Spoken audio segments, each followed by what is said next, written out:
అసలు coding basics నుంచి ఎట్లా స్టార్ట్ చేయాలి. ఈ వీడియో మాత్రం ఎవరైతే సాఫ్ట్వేర్ జాబ్ కోసం స్టార్ట్ చేయాలనుకుంటున్న వాళ్ళ కెరియర్, నాన్ ఐటీ నుంచి ఐటీకి ఎవరైనా కెరియర్ షిఫ్ట్ అవ్వాలనుకుంటున్నారో, ఎవరైతే ఫన్ కోసం కోడింగ్ నేర్చుకోవాలనుకుంటున్నారో, వెబ్ డెవలపర్, గేమ్ డెవలపర్ ఇలాంటి అవ్వాలనుకుంటున్నారో వాళ్ళ కోసం ఎస్పెషల్లీ ఈ వీడియో అండి. అంటే నేను ఒక కోడింగ్ జర్నీ చెప్తాను. అసలు మేము డెవలప్మెంట్ స్టార్ట్ చేసినప్పటి నుంచి కోడింగ్ ఎలా స్టార్ట్ చేసాం ఆ వే చెప్తాను, మీకు ఈజీగా అర్థమవుతుంది. ఎందుకంటే నేను సక్సెస్ అయ్యాను ఆ స్ట్రాటజీ యూజ్ చేసి. ఈ స్ట్రాటజీ మీకు ఎక్స్ప్లెయిన్ చేస్తాను, కంపల్సరీ మీరు follow. First step ideal rule అండి. ఇది ఎవరైనా కోడింగ్ నేర్చుకోవాలంటే ఇది ఐడియల్ రూల్ అనమాట. ఫస్ట్ ఏంటంటే మీ డెస్టినీ సెలెక్ట్ చేసుకోవాలి. అంటే మీరు వెబ్ డెవలపర్ అవ్వాలనుకుంటున్నారా, యాప్ డెవలపర్ అవ్వాలనుకుంటున్నారా, డేటా సైన్స్ అవ్వాలనుకుంటున్నారా, లేదా గేమ్ డెవలపర్ అవ్వాలనుకుంటున్నారా, మీ పాత్ ని సెలెక్ట్ చేసుకోండి. ఫస్ట్ నేను ఏంటంటే వెబ్ డెవలపర్ అవ్వాలని సెలెక్ట్ చేసుకున్నాను. First full stack web developer అవ్వాలని సెలెక్ట్ చేసుకున్నాను. ఫస్ట్ మీరు కూడా ఒక పాత్ ని సెలెక్ట్ చేసుకోండి. ఈ పాత్ ని సెలెక్ట్ చేసుకున్న తర్వాత దానికి సంబంధించిన లాంగ్వేజెస్ ఉంటాయి అనమాట.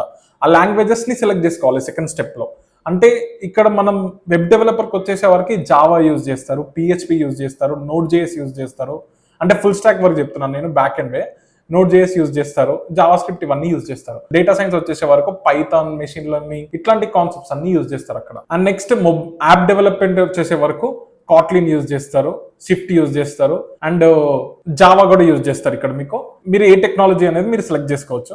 ఇవన్నీ లాంగ్వేజెస్ మనకు యాప్ డెవలప్మెంట్ లో యూజ్ చేస్తారు. ఇలా ఫస్ట్ ఒక లాంగ్వేజ్ సెలెక్ట్ చేసుకోవాలన్నమాట. దీంట్లో ఒక లాంగ్వేజ్ సెలెక్ట్ చేసుకొని ఆ లాంగ్వేజ్ నెక్స్ట్ స్టెప్ లో ఏం చేయాలంటే ఆ లాంగ్వేజెస్ లో ఉండే బేసిక్స్ అనమాట.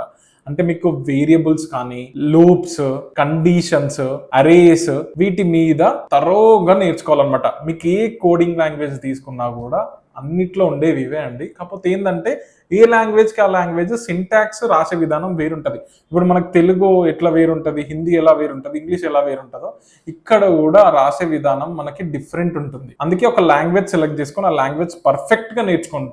థర్డ్ స్టెప్ లో మనం ఏం చేయాలంటే ఒక లాంగ్వేజ్ ని పర్ఫెక్ట్ గా నేర్చుకోవాలి. ఫోర్త్ స్టెప్ వచ్చేసే వరకు ప్రాజెక్ట్. అంటే ఏ లాంగ్వేజ్ అయినా నేర్చుకున్నా మీరు దాని మీద ప్రాజెక్ట్ చేస్తేనే కదా మీకు ఎగ్జాక్ట్ నాలెడ్జ్ వస్తుంది. ఫస్ట్ పెద్ద ప్రాజెక్ట్కి వెళ్ళకండి, సింపుల్ ప్రాజెక్ట్కి వెళ్ళండి. ఆ సింపుల్ ప్రాజెక్ట్ నుంచి మీరు మెల్లమెల్లగా డెవలప్ అవుతుంటే ఏంటంటే మీకు లాజికల్ థింకింగ్ పెరిగి మీరు పెద్ద ప్రాజెక్ట్ చేయగలుగుతారు. ఒకటేసారి పెద్ద ప్రాజెక్ట్ అయితే తీసుకోకండి.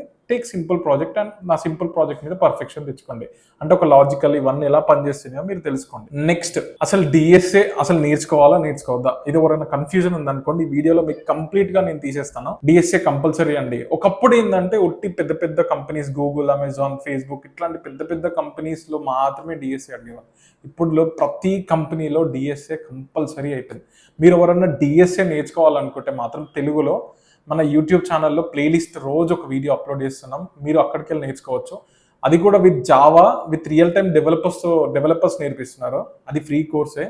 మీకు ఈ వీడియో ఎండింగ్లో కూడా వస్తుంది, డిస్క్రిప్షన్లో కూడా ఉంటుంది, అండ్ మీకు పైన కూడా వస్తుంది, మీరు చెక్ చేసుకోవచ్చు. DSA must and should learn చేసుకోవాలండి. అంటే అసలు ఈ డిఎస్ఏ అంటే ఏంటి అంటే డేటా స్ట్రక్చర్స్ అండ్ ఆల్గరిథమ్స్. మీకు ఫుల్ ఫామ్ చెప్పాలంటే అంటే ఎక్కడైతే డేటా స్ట్రక్చర్స్ ఏంటంటే మనం డేటాని ఏ విధంగా స్టోర్ చేస్తాం, దాంతో స్టోర్ చేయడం ఎలా, దాన్ని ఎలా చేస్తారో, స్టోర్ ఏ విధంగా స్టోర్ అవుతుంది, ఫస్ట్ డే స్టోర్ అవుతుంది, సెకండ్ డే స్టోర్ అవుతుంది, ఆ డేటా ఏ విధంగా స్టోర్ అవుతుందో ఎక్స్ప్లెయిన్ చేసేది ఈ డేటా స్ట్రక్చర్స్ అనమాట.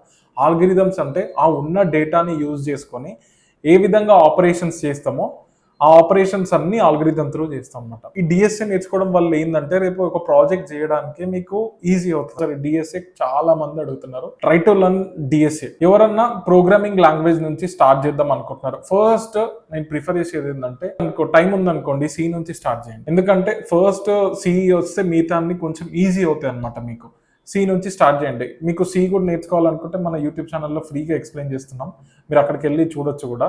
లేదు మీకు టైం లేదంటే ఒకవేళ మీరు డేటా సైన్స్ అంటే పైథాన్ నుంచి వెళ్ళండి, లేదా డెవలప్మెంట్ నుంచి అయితే మాత్రం గో విత్ జావా. అంటే పైథాన్ కూడా యూజ్ చేస్తారు కదా డెవలప్మెంట్ కంటే. పెద్ద పెద్ద ప్రాజెక్ట్స్ వచ్చేసే వరకు పైథాన్ తక్కువ యూజ్ చేస్తారండి.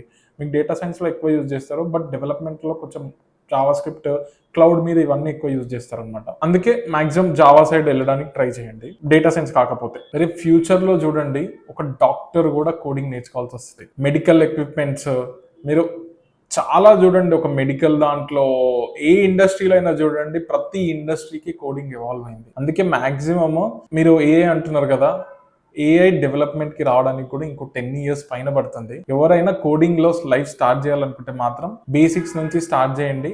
కంపల్సరీ ఒక 2 things మెయింటైన్ చేయండి. ఒకటి discipline and next thing commitment. ఈ 2 things మెయింటైన్ చేయండి, సక్సెస్ఫుల్ లైఫ్ ఈజీగా వస్తుంది.